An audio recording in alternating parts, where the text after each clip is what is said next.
bagian pangkal ini kalian masukkan ke air. Kalau dia blubuk, ada gelembung udara di airnya, maka salah. Masuknya adalah ke paru. Jadi harus ditarik dulu, pasang ulang.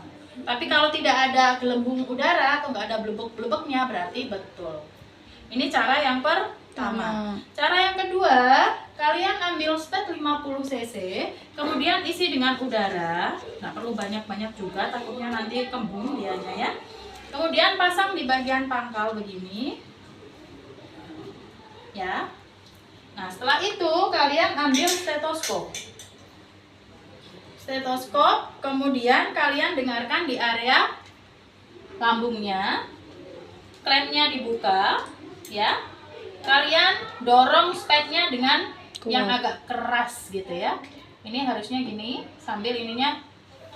Kalau ini kan nggak bisa puk gitu ya. Harusnya kalau bener lambung itu bek kayak gitu. Terdengarnya tuh pung kayak gitu ya. Ada udara yang masuk ke lambungnya. Oh berarti benar. Itu adalah blek kayak gitu ya. Itu adalah cara yang kedua. Kalau cara yang ketiga, tinggal kalian aspirasi. Aspirasi itu ditarik. Kalau benar masuk ke lambung, maka pasti yang keluar ada cairan di sini. Nah kalau sudah cairannya ya bos, kalian buang aja nggak apa-apa. Ya. Iya, Bu. Itu. Oh alah ini tadi belum dibuka ternyata. Ya. Kurang lebih seperti itu. Kalau sudah benar, biasanya kalau di ruangan ya di rumah sakit suka nguncinya tuh kayak gini. Dilipat, Dimasukin ke itu. masukin ke sini. Boleh nggak Bu? Boleh. Intinya kan ini nggak masuk udara ya. Tapi kalau secara estetik mungkin kurang estetik. Jadi biasanya cara yang kedua kalian tinggal kasih ini aja, spetnya di sini. Dah otomatis tertutup. Begitu. Kalau mau bagus lagi ya berarti pakai klem. Nah, ketika sudah benar, kalian boleh melakukan fiksasi ya. Fiksasinya dipasangnya di area hidung karena dia NGT ya. Pasangkan begini.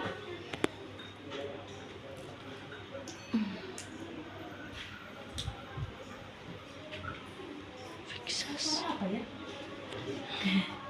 Apa? Yang NGT. Harusnya miring-miring kayak kupu-kupu tuh ya. Ya. Di bagian hidung, kemudian satu laginya bisa nggak sih? Balik ya ini tuh ya. Balik ya. Panjangan ya. Satunya biasanya di area pipinya ya. Kalian plaster. Oke. Kemudian kalau sudah, berarti kan ini udah benar ya. Panjangan ya, jangan kepanjangan nanti kalian ya. Nah, kalau kalian mau memberikan nutrisi, caranya adalah ada ya gelas ya. Anggap gelas sudah isi susu, ya. Nah, cara memberikannya adalah jangan didorong. Kan ada yang ngambil berapa cc, masukin, nanti didorong. Nah, ini sudah tidak direkomendasikan. Kenapa? Bisa menyebabkan reflux, pasiennya batuk, gelisah, malah nanti jadi membahayakan. Gitu, nggak boleh. Nanti juga merusak area lapisan mukosa lambung kalau kita dorongnya terlalu keras gitu. Jadi caranya adalah kalau di situ kan bahasanya corong ya. Kita nggak perlu pakai corong, boleh pakai spet 50 cc ini. Setiap kali buka ini jangan lupa ininya ditekuk ya, biar udara nggak masuk. Pasang, isi dengan susu. Misalkan 50 cc pertama, kan 250, berarti berapa kali? 5 kan? Karena 50 kali 5, 250. Yang pertama 50 cc. Dah, pas mau memasukkan posisinya harus lebih tinggi dari posisi pasiennya. Kalian buka ininya, set, nanti dia sudah akan mengalir. Karena gaya gravitasi sih, ya. Nah, sebelum habis, di sini masih ada sisa sedikit, kalian tutup. Kasih lagi tambahan susu yang kedua. Set, sebelum habis kasih lagi sampai susunya habis. Nah, habis susu biasanya kita bilas dengan air putih. Ya, tambahkan air putih ya 30 atau 40 cc boleh. Ya, air putih sudah habis. Kalau sudah, jangan lupa ditutup lagi NGT-nya. Ya, mau pakai klem boleh, mau pakai ini boleh. Tutup lagi. Berarti itu sudah masang NGT sampai dengan pemberian nutrisi pada klien. Iya. Nah, berikutnya adalah bilas lambung. Kalau bilas lambung berarti kondisi pasiennya sudah keracunan. Nanti di uprak biasanya kondisinya keracunan, suruh masang sampai dengan bilas lambung. Kalau kondisinya keracunan, masang kan seperti tadi, berarti nggak perlu ngasih nutrisi, tapi langsung dibilas lambung. Bilas lambung tuh gimana? Ya kalian tinggal memberikan cairan, memasukkan cairan ke dalam lambung, kemudian nanti ditarik, dikeluarkan lagi. Bu, cairannya pakai apa? Kita bisa pakai air hangat, Aquades, bisa pakai NaCl. Ya, biasanya sih air hangat biasa ya. Tapi jangan ball water ya, nggak boleh, merusak mukosa lambung. Jadi boleh air hangat, boleh NaCl. Jadi siapkan dulu airnya ya. Bu, berapa sesuai dengan tadi? Kalau pada anak-anak itu bisa diberikan berapa? 100 sampai 150, 100 sampai 150. 100 sampai 150 per Orang sekali dewasa. pemberian, kemudian dikeluarkan, dilihat ada berapa gitu ya. Kalau dewasa itu 200 sampai 300 cc.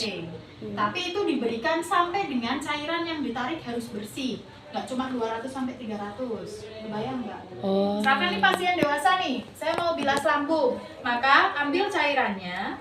Nah, kalau bilas lambung sesuai SOP itu boleh ya, pakai sini. Sekian berapa? 50. Masukin. Kalau ini di SOP boleh didorong. Masukin. Wah, muter ini. Karena nggak mau dorong. 50 pertama. Udah masuk. Ambil lagi. 50 kedua. Berapa kali kalau 200? 4. Sudah 2. Ambil lagi. 3. Ya. Ambil lagi. 4. Kalian dorong. Berarti sudah 200. 200. Habis 200, kalian siapkan boleh gelas ukur, boleh baskom, intinya yang bisa untuk mengukur luaran cairannya. Tinggal kalian buka, biarkan ngalir ke bawah.